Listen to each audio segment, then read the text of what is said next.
Hello friends, I hope you all are doing great. As we have completed topic lien in our last video. Now at the end of that video, I have asked you the question that why banker's lien is considered as implied pledge. So today's topic will be what is pledge, the connection of pledge and bailment, and why banker's lien is considered as implied pledge. So without wasting our time, let us start. Okay, pledge. According to the Indian Contract Act 1872, the section 172 defines pledge. According to that section, pledge is a bailment. Pledge is considered as a bailment of goods as security for payment of a debt or performance of a promise.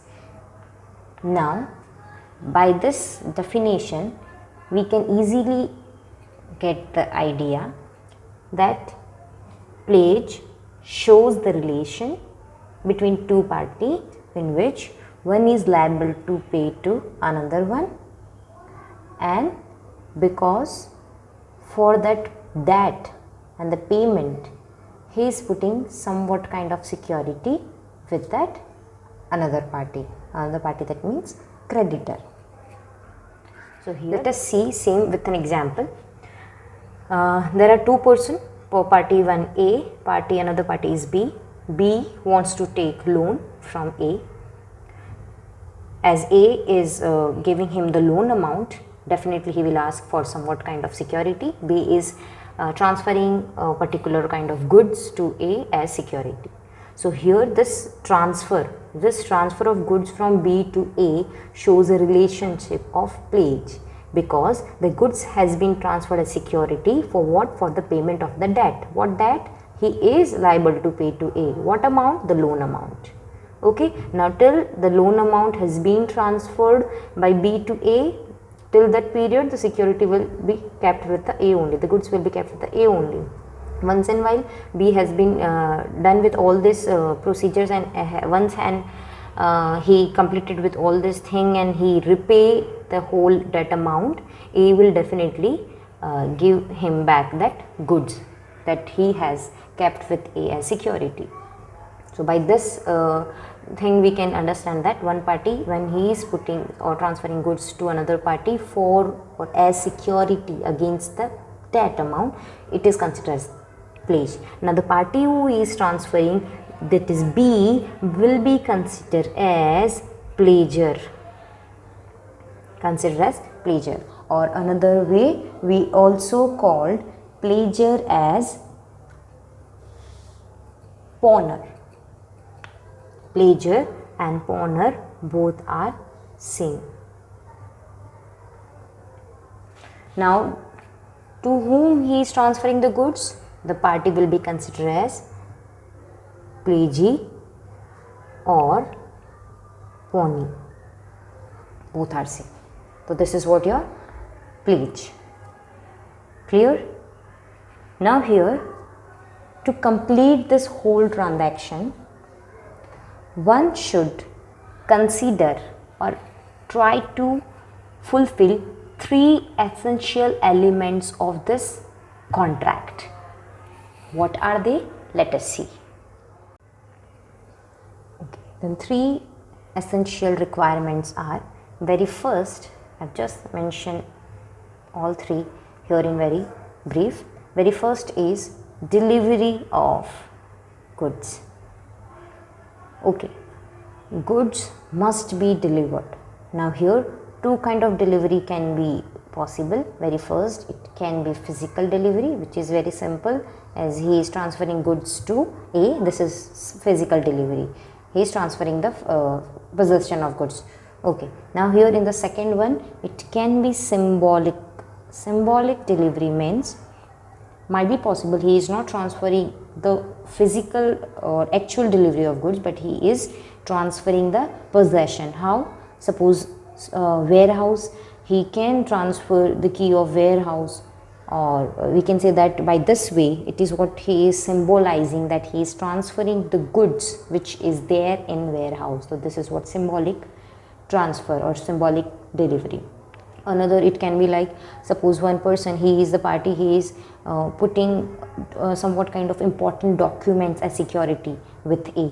That document will be considered as the symbolic delivery of property or the goods. And another example, it can be like, if one particular party is transferring, that is what B is transferring the warehouse warrant to A, it again considered as the symbolic delivery. So here three essential elements which of pledge. First one is delivery. Delivery must be there, and one, if we are talking about delivery, it means we can make it very clear that pledge is always of movable property. If we are talking about immovable property, pledge is not possible. For that, what is possible? What are the contract which taken into consider? We'll see in the next video. Here in pledge, first essential element out of three is delivery. Second essential element is transfer of ownership. Okay, so whether transfer of ownership is there, is the party B has transferred the goods to A, has he transferred the ownership of the same goods? The answer is no. That means no transfer of ownership. He is only transferring the possession. He is not giving his title to that particular party. Now the third, which is very important essential element of pledge, is right to sell.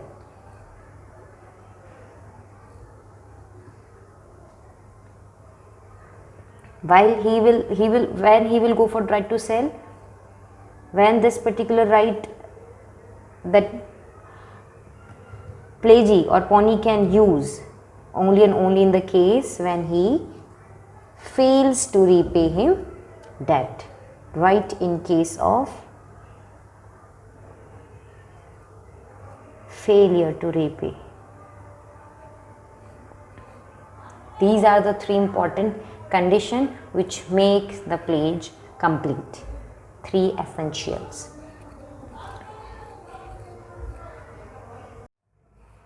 Let us understand the next topic of today, that is what is bailment. As we have already seen that pledge shows that it is a bailment in which this is what the bailment is a relationship of what? That one particular party transferring goods as security to the another party. So question arises, what is bailment? So bailment means it is a delivery of goods by one person to another for some purpose. So we can say that bailment shows the relationship between two parties in which one is transferring and another one is receiving the same. One is transferor, another one is transferee. Of what? Of goods. So here we can say that the very first difference between pledge and bailment is, here in both the places goods are being transferred. Let us see one example here. One particular party A and B is suppose he is transferring somewhat important documents or some important, I can say example like he is transferring one bag which is having important valuables, or with valuables, I can say valuable things are there in it. He is transferring to A because he is somewhere going outside and for 1 month, and he wants that bag, as it is having valuable things for him, he wants the security, and that is why he is just transferring that bag, that valuable bag, to A to take security of that bag for period of 1 month. So here, as B has transferred this valuable bag to A, the purpose is to take care of that bag. So here we can say that here the delivery of goods has been done and for this particular purpose. Okay, now next here it is given that upon this contract they shall here when the purpose is accomplished, if that particular purpose get accomplished, after 1 month he came back, the purpose get accomplished, he take care of that bag very well. Now it will be returned or otherwise disposed of according to the direction of the person delivering them. Now what he will do, either he will return the same bag to B, or whatever B direct him, he will do. So this is what the bailment. So we can say that it is as simple as that. Here bailment shows only the transfer of goods, the delivery of goods for somewhat particular purpose. After the purpose get accomplished, the A again transfer same to B, or we can say that either he will return or as per the order or direction given by B he will do. So this is bailment. Now the thing which makes a huge difference between two concept is this pledge is a contract in which pledgee or pawnee is having right to sell in case pledger or pawner fail to repay him the debt.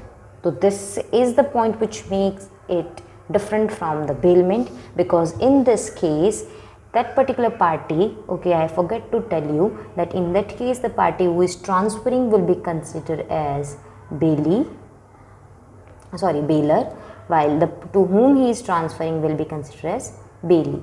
So here, as in this case, pawner or pledgee can sell the goods in case of default, while in case of bailment, bailee cannot sell the goods or that particular item which a bailer has been transferred to bailee.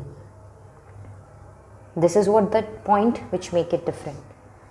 Now the very important question which I have asked you in the earlier video, that banker's lien is considered as implied pledge.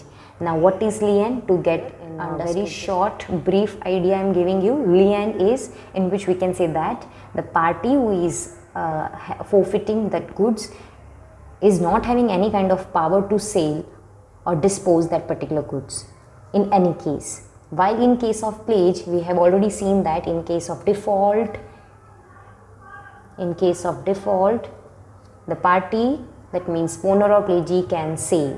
Now banker's lien says that bank in any case, if the particular customer who is liable to pay to bank is not paying his debt, in such case bank is having power to sell the goods or security after giving him reasonable notice. Now we can see the relation between pledge and banker's lien, similarities are there.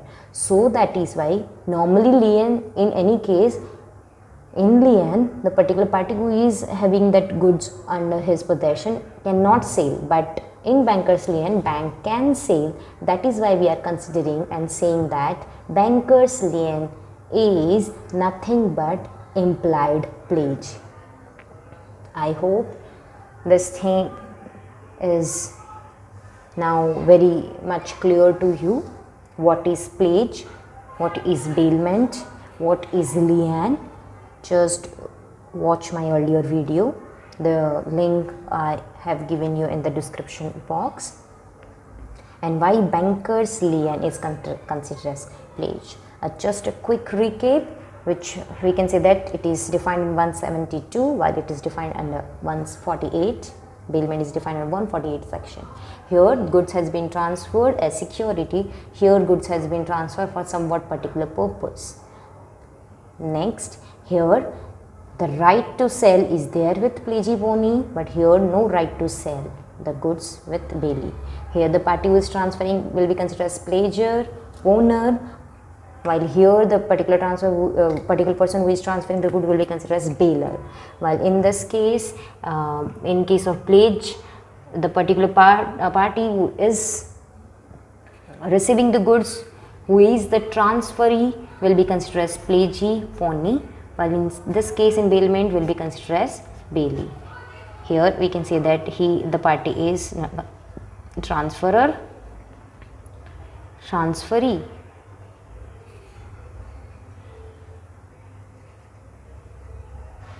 transferor,